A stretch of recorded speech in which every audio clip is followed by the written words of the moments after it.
Fala galera, beleza? Então vamos lá começar com nossa geometria plana, certo? Nossa aula de hoje é sobre esse conteúdo de geometria plana. A gente vai trabalhar os conceitos básicos de área, as principais fórmulas de área que vocês têm que ter memorizado, as principais fórmulas de perímetros e basicamente o conceito. Na hora que você vai responder Enem, vestibular, conhecer a ideia é às vezes mais importante em si do que saber a fórmula. Porque tendo a ideia você consegue pensar em alguma forma de responder. Mas se você não tiver a ideia, mesmo estudando a fórmula, você não faz nada. Então vamos lá. No caso do perímetro de um polígono qualquer, ele trata basicamente da distância que você percorre quando você sai de uma ponta desse polígono e sai caminhando sobre todos os lados dele. Quando você dá essa volta completa aqui, esse comprimento, essa distância que você andou é o que a gente vai chamar de perímetro. O perímetro, então, vamos trabalhar nessa ilustraçãozinha aqui, onde você vai ter um retângulo e uma circunferência. O que é o perímetro dessas figuras? Essa distância que eu ando aqui quando eu saio desse ponto, por cima dessa lateral dele, certo? E vou percorrendo e volto para cá de novo. Tudo que eu percorri é o que eu vou chamar de perímetro. Portanto, para me saber o perímetro dessa figura, o que é que eu faço?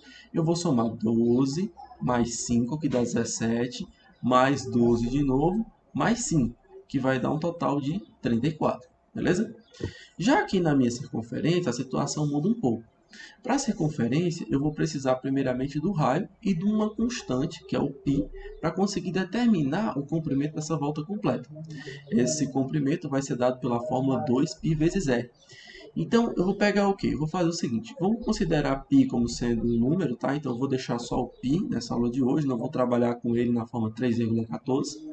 E a gente vai fazer o seguinte, ó, 2 vezes π vezes 3. 2 vezes 3 dá 6, então esse comprimento aqui total vai ser 6π. Beleza? O que eu vou fazer agora? Vamos pegar e vamos resolver isso aí utilizando fórmulas, tá? Para poder ficar mais fácil. Como eu falei para vocês, o perímetro ali seria a soma de todos os lados no retângulo. No caso aqui, eu tinha um lado que era 5 e outro que era 12. Cada um desses aparecendo duas vezes. Portanto, eu fiz o quê? Eu somei 5 com 12 e depois eu multipliquei por 2. Ah, Eduardo, eu posso fazer isso para todos os polígonos do universo? Não. Isso aí funcionou porque era um retângulo. Num quadrado, você só precisaria, por exemplo, pegar o lado e multiplicar por 4. Se for um trapézio, você vai precisar saber o comprimento de todos os lados dele para poder somar. Se você estiver lidando com um pentágono, por exemplo, você tem que saber qual é o comprimento dos 5 lados e depois somar eles, beleza?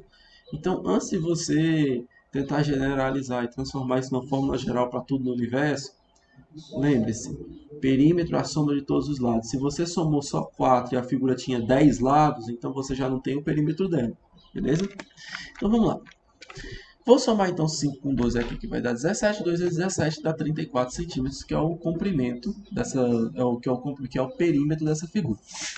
Agora, eu vou trabalhar com, como eu disse para vocês, com o perímetro da circunferência, que é basicamente o comprimento dela, certo? Então, posso trocar isso aqui por um C, se eu quiser, mas eu vou deixar P porque a gente está trabalhando com questão de perímetro. Então, vamos lá. O perímetro vai ser 2 vezes π vezes r, que é a mesma coisa. O R vai ser 3, como a gente viu lá na circunferência, então 2π vezes 3 dá 6π, que é o meu comprimento da volta completa na circunferência. Quanto à questão da área, a área, o conceito é simples. É o espaço que um determinado polígono ocupa em uma superfície. Beleza? Então tem aqui uma superfície qualquer, coloquei o polígono, o espaço que ele está ocupando ali naquela superfície é o que eu chamo de área. Todas as formas de área se baseiam em você partir um determinado polígono em quadradinhos menores e contar quantos quadradinhos deu no total, beleza? Por isso que a gente trabalha com a questão de área quadrada. Então vamos lá. No quadrado, que é o primeiro de todos, a gente calcula a área dele como sendo lado ao quadrado, ou lado vezes lado. O trapézio, a gente vai utilizar as duas bases dele, que são os dois únicos lados que são paralelos, certo? E a altura, que é a distância da base maior até a menor, com uma reta aqui perpendicular às duas, formando um ângulo de 90 graus, que é a mesma coisa, perpendicular a 90 graus. Então, essa distância a gente vai chamar de altura. E aí eu vou ter o quê? Ó? Base maior mais base menor vezes a altura dividido por 2. O retângulo, a fórmula é simples. Eu multiplico a base pela altura. E quando eu passo para o triângulo, que é uma das principais fórmulas também, eu só preciso saber o quê? A base e a altura. E aí eu vou associar com o seguinte. Se eu completo aqui esse triângulo, eu tenho um retângulo. Só que você pode observar que eu fiz um retângulo e esse triângulo está ocupando só metade da área aqui dentro. Portanto, eu vou poder sempre fazer o quê? Base vezes altura dividido por 2. Seria como se fosse a metade da área do retângulo. Belezinha? Já na área de um polígono regular, o que acontece? A gente tem algumas grandezas que são importantes. No caso, o apótema, que é a distância entre o centro e a metade do lado do polígono regular. O raio, que é a distância do centro até um dos seus vértices, certo? E o lado do polígono, que como é um polígono regular, todos os lados vão medir a mesma coisa. O que acontece? Dá para me colocar, se eu considerar que é apenas essa metade do lado, esse apótema e esse raio, dá para me considerar isso aqui como sendo um triângulo retângulo. Então, por exemplo, eu posso colocar tudo isso aqui no Teorema de Pitágoras. Ó, isso é hipotenusa, então raio ao quadrado é igual a... Isso aqui é cateto, A ao quadrado, mais o outro cateto também ao quadrado. Aqui no caso já coloquei L ao quadrado e 2 ao quadrado é 4, por isso que ficou assim, certo? Então dá para você montar essa relaçãozinha aqui para encontrar o comprimento do raio, dá para você usar para encontrar o comprimento do apótema.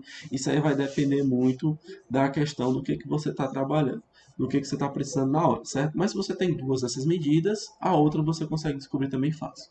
E a questão ela tem que te dar lado e condição de você descobrir quem é o raio, descobrir quem é o apótema também. Existe uma maneira trigonométrica de você descobrir isso, que é você trabalhar com os ângulos internos. Ou seja, dá para me descobrir qual é esse ângulozinho aqui em cima? Tranquilamente. Como isso aqui é um polígono regular, vai ser sempre 360 dividido pelo número de lados. Aí você vai descobrir qual é o ângulo que forma esse triângulo aqui, ó, que está dentro desse triângulo aqui. Como? Dividir os 360 pelo número de lado, eu achei esse ângulo. Como aqui é só a metade, eu simplesmente divido isso aqui por 2. Achei esse ângulozinho aqui. E aí, eu posso usar trigonometria para encontrar o apótema, posso usar trigonometria para encontrar a questão desse comprimento desse raio, vai depender muito do que eu quero.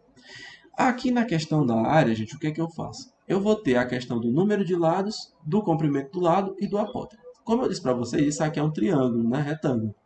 Num triângulo retângulo, ele tem a propriedade seguinte.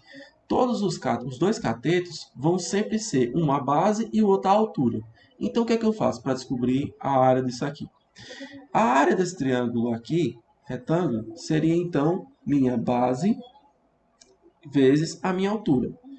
Como aqui eu estou lidando com um triângulo isósceles, ó, e esses dois lados aqui vão medir raio também, eu posso também fazer o seguinte, trabalhar com o conceito desse lado aqui ser a base e do apótema ser a altura. Dá para demonstrar a partir desse princípio aqui, mas eu ia só aumentar uma demonstração, então vamos reduzir as coisas. O que acontece?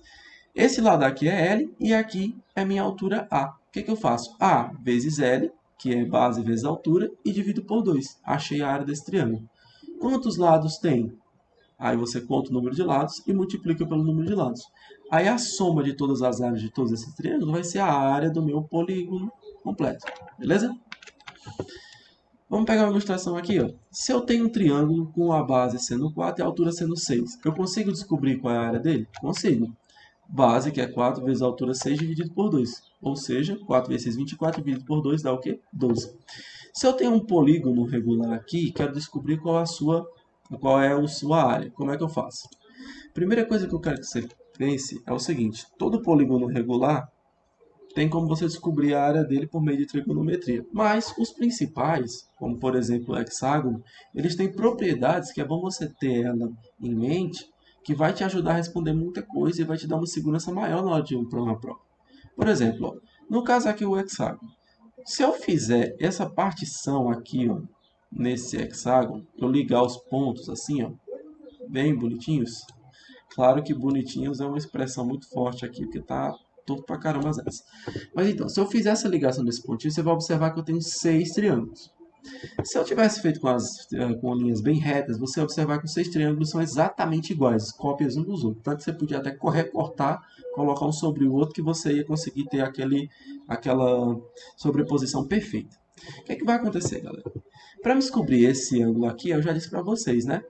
É 360 dividido pelo número de lados. O hexágono possui 6 lados, então 360 dividido por 6 dá 60, beleza?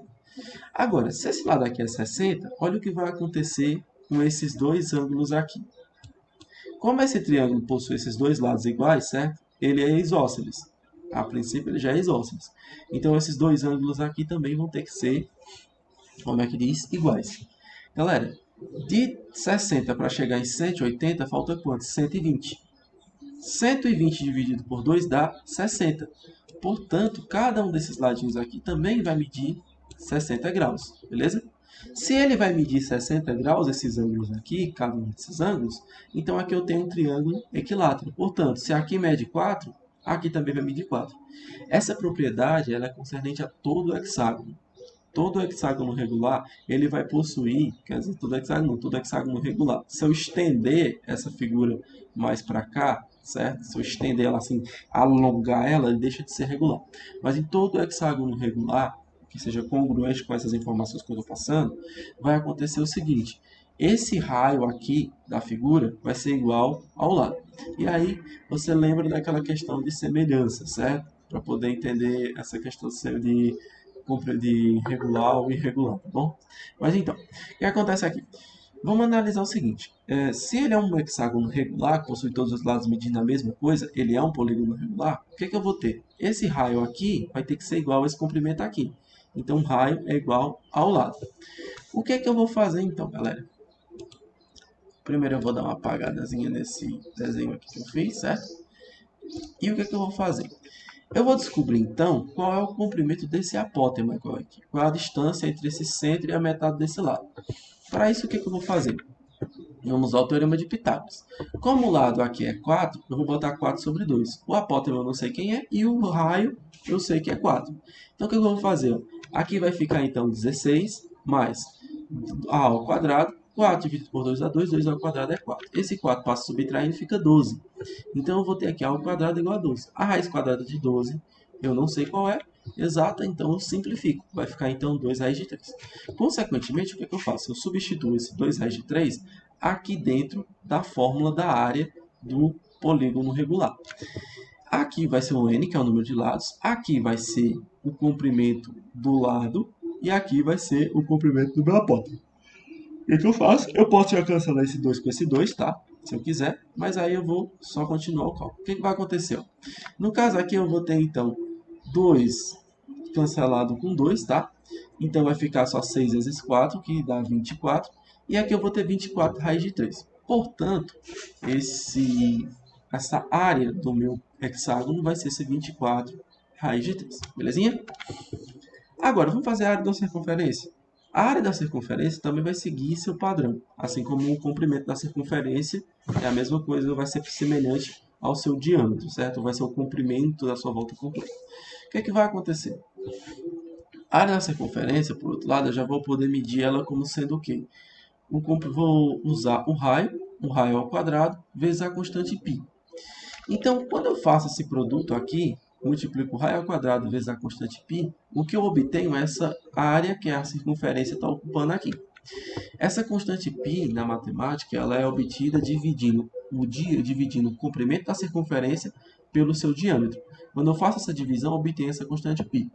Ela vai ser aproximadamente 3,14. Nessa aula aqui eu não vou trabalhar com os 3,14. Vou representar sempre o π pela letrinha grega π, que é esse símbolozinho aqui, certo? Então vamos lá. Vou determinar a área de uma circunferência com raio igual a 4 centímetros. Como é que vai ser isso, então? Aqui é a circunferência. Minha área vai ser π vezes 4 ao quadrado, porque 4 é o raio. 4 ao quadrado é 16, 16 vezes π, 16π, que é a minha área. Ou seja, simples, né? Se eu sei o raio da circunferência, a área eu encontro bem fácil mesmo. Só precisa levar esse raio ao quadrado. Agora, a atividade de hoje, galera, vai ser essa daqui, ó. Atividade sobre polígonos, tá? E é basicamente só essa questão para você responder. E aí você faz o seguinte. Você agora dá uma pausa no vídeo, tenta fazer essa questão. Lembra de anotar com cabeçalho no seu nome da escola, disciplina, data, nome do professor, para você mandar lá no sala de aula. E aqui no caso, você vai dar, quando você der play de novo, a gente já vai para a correção. Partiu correção, então. Então, ó, um cartão de presente confeccionado na forma de trapézio é confeccionado na forma de trapézio, sendo a soma das bases 40 centímetros. A sua altura deve ser o equivalente à quarta parte da soma das bases. Quanto de papel será usado para confeccionar esse cartão? É possível fazer quantos cartões com 800 centímetros quadrados de papel? Então, a primeira coisa é determinar qual é essa altura. Como ele diz que a quarta parte de 40 equivale a 10, né? Quarta parte dividido por 4. 40 por 4 dá 10. Então, eu vou poder dizer que a área desse trapézio vai ser o quê? Base vezes altura, vai ser a altura vezes base maior mais base menor, que como ele está dizendo que a soma das bases é 40, já coloco 40 aqui direto, e divido isso aqui por 2. Portanto, eu vou ter o que? 10 vezes 40, que dá 400, dividido por 2, que dá 200. Agora, se aqui eu tinha 800 centímetros quadrados, 800 dividido por 200 vai dar 4. Portanto, o que eu vou ter aqui são 4 cartões que podem ser feitos, certo? Com essa área de papel, beleza? E por hoje a gente encerra a nossa aula, certo, gente? É um conceito mais simples, uma aula bem mais rápida, que era mais basicamente para vocês lembrarem e associarem o conceito. Perímetro é o comprimento da soma de todos os lados de um polígono. No caso da circunferência, o perímetro dela seria o comprimento da circunferência, certo? E a área é o que um polígono ocupa no espaço ou que uma circunferência ocupa no, quer dizer, ocupa no plano, certo? Que o polígono ocupa no plano e o que a circunferência ocupa no plano. Esse espaço que ela está ocupando ali no plano é o que eu chamo de área. Belezinha? Então valeu aí, galera, e bons estudos.